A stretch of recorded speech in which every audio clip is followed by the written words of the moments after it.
Daddy's home. It is good to be back! If there's one thing I learned through a lifetime of degenerate gambling, it's that you can begin the day up $1,000 and end the day only up $100 and be very upset. Conversely, you can begin the day down $1,000, but end the day only down $100 and be happy as a clam. Relative change. I'm about to show you an example of this analogy in action. And no, after my extended hiatus, I'm not only going to show one game. There's going to be 3 games that progressively get more impressive, or at least progressively make me look better than I actually am. Without further ado, let's get into it. This may be the worst game I've ever uploaded to my channel. It gets pretty graphic. I said my piece, just proceed with caution. So the game begins pretty normal. We just take up the center, develop pieces, 3 months off, still don't know openings. We push a pawn up, preventing his bishop from coming down and pinning the knight, and he does the same. We develop the knight for another defender on our lead pawn. He attacks it, so thankfully we brought it out. We develop a bishop, he takes, we take back with the knight, attacking his knight, kind of forcing him to take it with his knight, or take back with his knight. We take back with the queen. You already know shit's about to go down. Honestly, we were afraid of him if we took back with his pawn, this square being available, and then having to move the knight somewhere. Still probably better just to take with the pawn. But it doesn't matter, this is what we do. He challenges the queen with the knight. We move it back as if it's just a bishop chilling back here, defended by this pawn. He moves a pawn down. I'm guessing to open this up, maybe, with a double attack here. That's the only explanation I can find. We go ahead and check. He blocks with the bishop. We just move the queen back. He follows it with the bishop now. And instead of worrying about all of this altercation here, we just decide to send our bishop up and check. He blocks with his bishop, and now I do not care if he takes this bishop because I'll just take back with the queen, still with check. And ideally, you would trade out the queens if that were to occur. So we just go ahead and castle to improve our position. I say that as I'm watching the eval bar go down. How the fuck is castling bad? He takes the bishop, we take back with our queen, he blocks with the queen, and now you won't guess it, but we decide not to trade out the queens. We hate losing the queen after all. And I think I've said in a previous video, almost every time there's a chance to trade out a queen in like a position like this, just middle game, it's usually better if you do, or at least keeps it 50-50. You can't go wrong. Most of the time, big asterisks. But of course we want to keep it alive, so we just move the queen to pretty much an inactive square. He moves his queen back, immediately challenging our queen, still offering the trade. And you're not gonna believe this. This does not represent my character nor my calculating abilities. We decide...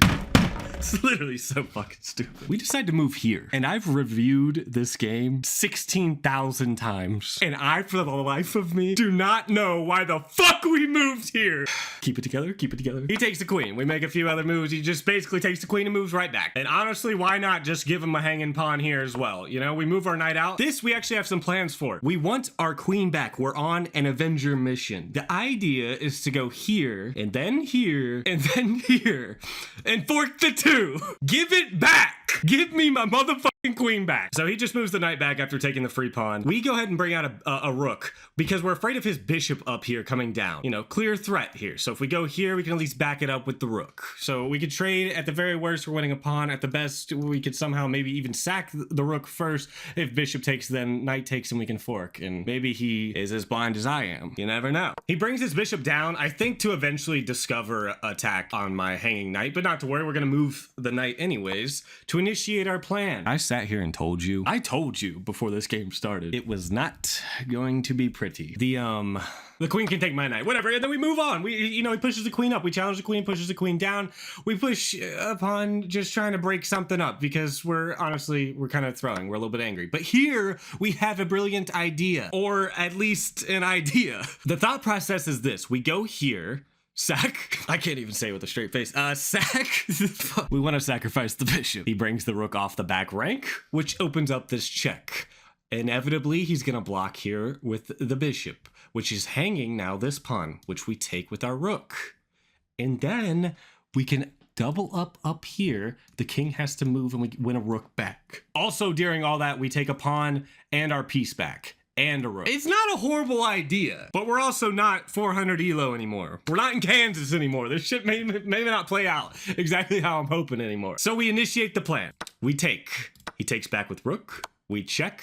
He blocks. We take the free pawn. And the motherfucker goes here. Why would it work? Honestly, why would it work? So we move the rook down, just trying not to get absolutely dominated. I mean, this pawn's clearly hanging. So if the rook gets in here, it's just game over in probably 3 moves. So we decided to defend the pawn. He moves his queen up to attack our rook. We bring it all the way back, just abandon the plan entirely. We just throw bishop basically. And then he pushes pawn. I don't really want to take here, but I think it's pretty much forced. I mean, if this gets here, if this pawn pushes past, there's just no defending it. We're getting rid of a rook already. I mean, there's nothing. So we reluctantly take. What can you do? He takes back. We push a pawn. He castles. We're just trying to break something up, maybe up here. At this point, after this check, I've determined I'm here for the stalemate. So we block here, offering a trade. I know it's not a direct trade for material, but when you're up 16 material, just get my pieces off the board. It's really the rationale here. He could easily get rid of his queen and still be perfectly fine just taking out my rook. In fact, you could almost say it's recommended. I don't know where I think I have the authority to give recommendations for this game. I don't think it's a bad move. He decides not to, though. He takes a pawn. We bring the other rook to challenge the queen, see what it's gonna do. He checks. We move the king to the side. He takes another free pawn. We push this pawn up. Again, hoping he's gonna take it. We're done with all these pieces. In order to stalemate, at least at low elo, in my humble opinion, get rid of every piece, move the king to the center. That's just how it works. Or if he only has queen and king, move it to the corner. There's some nuances, but in general, when he has all these pieces he has to worry about where they're looking, that's a lot of places to think about wherever all the pieces vision, especially at this elo. He's got to be careful. He almost has too many pieces. This is the type of endgame where I'm lame and just move all my pieces up here to the corner and just checkmate with the king and the rook. So he does take with check. We block again, hoping he's going to take it. He does this time, and we do take back. He checks, and it's about this time that he sends me this friendly message that says, "Why are you still playing?" Oh, buddy, you can't break the fighting spirit. Let me tell you something. Wait. He checks with the rook, and we begin our plan of moving the king toward the center. He brings his rook out, and we go ahead and target this hanging knight here for whatever reason. It doesn't really matter. He moves it out of the way. And the look of excitement when I realized what he just stumbled into. Hear me out. Hear me out. Too many pieces on the board, I'm telling you. Let me show you what we're dealing with. We got a knight covering these two squares. This square is covered by this pawn, so we can't take. So all three of these squares are gone. The bishop's covering these two. And then you got a rook at the bottom covering everything on the bottom. The king can go nowhere. Do you know what that means for stalemating? We just have to get rid of the last piece. Get rid of our rook and we'll stalemate. And you're probably wondering, how do we do that? We decide to go up and check the king. Now hear me out. If he takes right here, stalemate on the site. If he moves the king down, we don't care if this rook takes or what takes. We just need to get rid of this rook. It's like a fun little side mission in chess. Try to get the rook taken. And if you watch the rest of the game, you think I'm pretty fucking good at that. This is the one side quest I can complete. So if he moves the king down, we can just go over here immediately and check him. I don't care if the king takes. I don't care what happens. The king moves down. Let's go here and check him. I don't care if the pawn now takes. I don't give a damn. Take the rook. But it doesn't matter because when I check, he takes it with the rook and we stalemate. Fucking goofy. Now game 2 is different and it's not a different opening. It's still Caro-Kann or some variation of it. But sometimes when I play games, I record myself live so I can listen to it back. Like I'm a doctor making audio notes. This is one of those games. I just want to say now, these are not intended to be published to the public. This is just for me. But in this rare instance, the queen comes out and we challenge with the knight. In this rare instance, I'm going to show you firsthand how some of the mind reading goes down. I want to make it clear it's not a live commentary. Again, not meant for the public.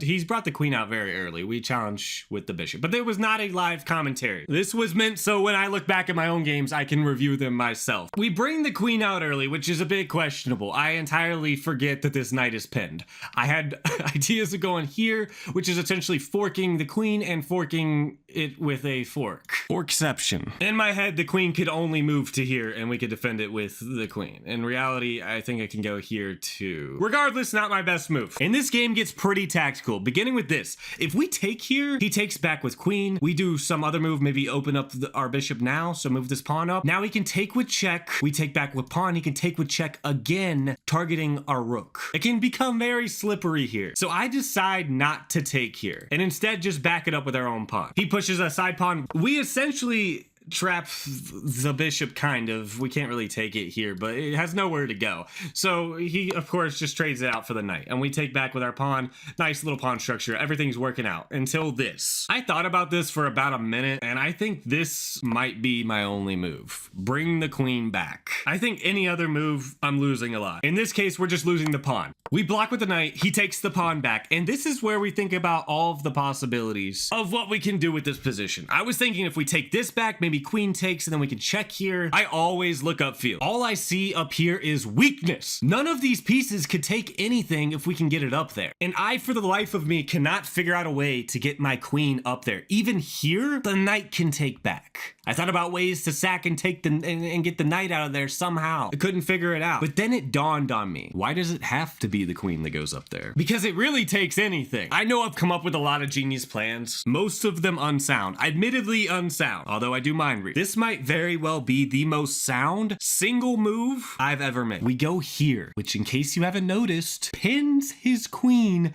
to checkmate. He's forced to take and we take back. And do you know what seems like a logical move here? Take the knight here, defend against mate, and prepare to castle. He did take it, son of a bitch. Now watch, he's gonna be knight come out, guarantee it. Mind reading. We take the pawn. He pushes pawn, we bring the queen up. Huh. I know what he's gonna do. He's gonna bring the bishop down. Fuck. Mind reading. We develop a knight, preparing to take up the center. This is coming soon, I can feel it. Mind reading. He's gonna go down, right? Still mind reading. We move the bishop back because we determine it's better just to throw the knight and then take up this square with the bishop. We don't want to lose the bishop first. We want to be able to attack the God dang.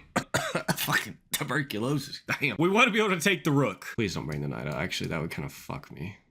Mind reading. And for those of you confused on why we didn't want the knight to come down, it's because of this. Here is a fork. I think if the queen tries to escape anywhere, you can eventually maybe fork it with the king. I'm not sure. I think it could get in danger. But also, even if we do move the queen out the way, then if he takes this, we can take back, sure, but it ruins our sort of plans to eventually get this bishop to this file, or to this square here, and attack the rook. I want to use the bishop. So to prevent this, we bring out the dark square bishop that'll cover this square. Then if comes down, we take, he takes back with pawn, and then we can just move the knight to the center and initiate our plan is perfectly fine. Or this. Wait, whoops. This. For the discovered attack.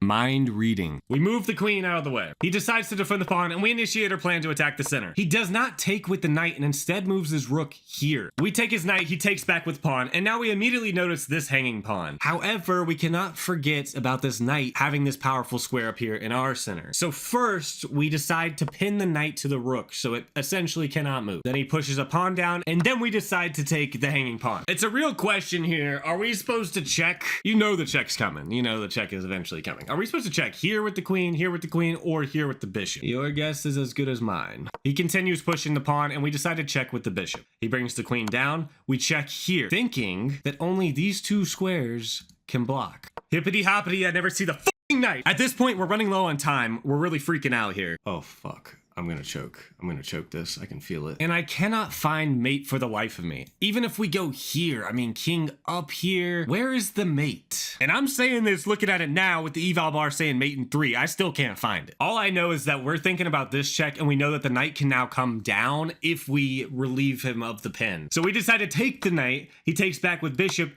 then we go down with the queen.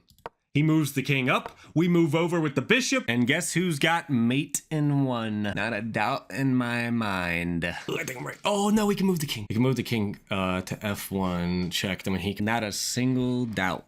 There's always a point in every game I look like Ray Charles. Sometimes it loses a piece, sometimes it does not. But he moves out here and we find mate. I really enjoy game 3 because I feel like I had make a lot of good moves in this game. It starts out very simple in the first 4 moves. I guess technically that is 2 moves, but you get my point. There's 4 pieces out, whatever. I feel like I see this mirror variation quite frequently. The boy variation. What a crazy name. But I find a move I like a lot. I don't know if it's the right move or not, but hear me out. The queen goes here. We're targeting the pawn. Obviously the pawn can't move forward and discover an attack on itself, you know, with the bishop.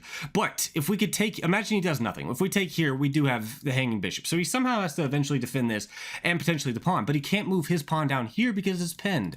Nothing else can really block. And bear in mind that this here is checkmate. If we move the queen here, this is checkmate if he does nothing. So his response is to move the knight down here and block the checkmate, I guess. We just go ahead and take the free pawn with check. He blocks with the bishop, bringing it back. I feel like maybe probably should have traded queens here, but that's fine. I'm happy with this. We now take the hanging g-pawn and fork these two pieces. The rook obviously moves out the way, and then we just take the free knight. He develops the knight. We develop our own knight. He pushes a pawn, I think, to open up the the diagonal for this bishop here. We just take a free pawn up here, and he does indeed move the bishop down, which would typically be a pin to our queen, but our queen is not there, so I don't really know what exactly he's threatening, and I'm gonna go ahead and say we find a pretty nice tactic here. There's a way here to win a free pawn. We find it. Also, by the way, the best move. You take with bishop here, he takes back with rook, we go up and check, he blocks, and we take our bishop back. You see, we won this pawn, we lost our bishop, but we won our bishop back. Absolutely beautiful. He moves his knight here to attack our queen, I guess. I mean, we are more than happy to trade at this point in time, so we do trade. We don't really have anything developed, but we just decide to play pretty soundly and just protect our king and castle here.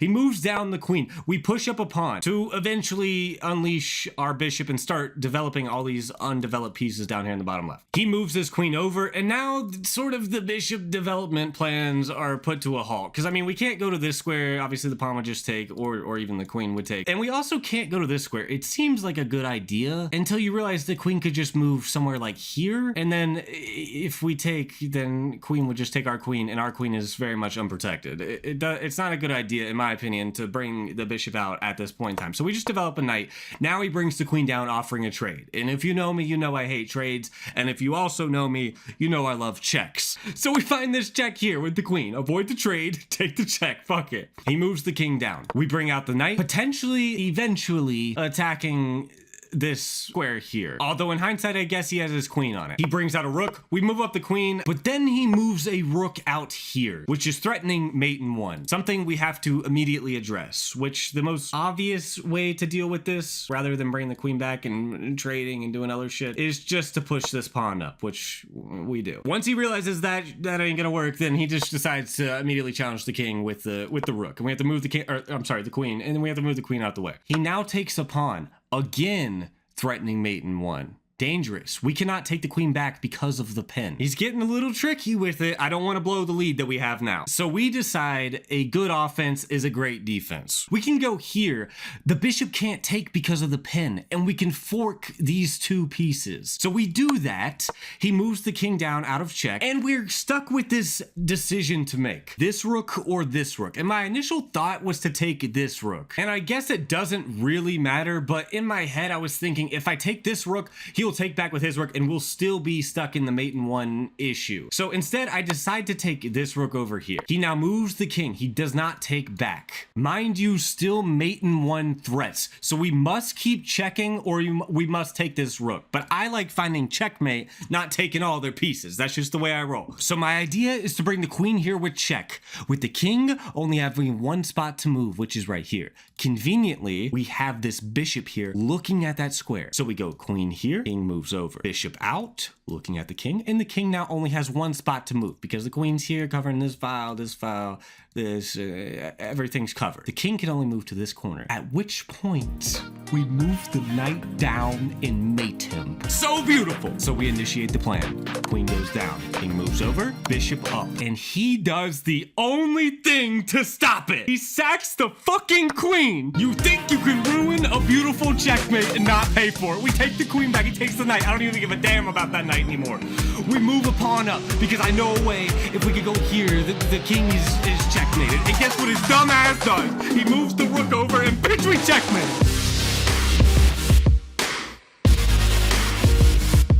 He didn't move the king.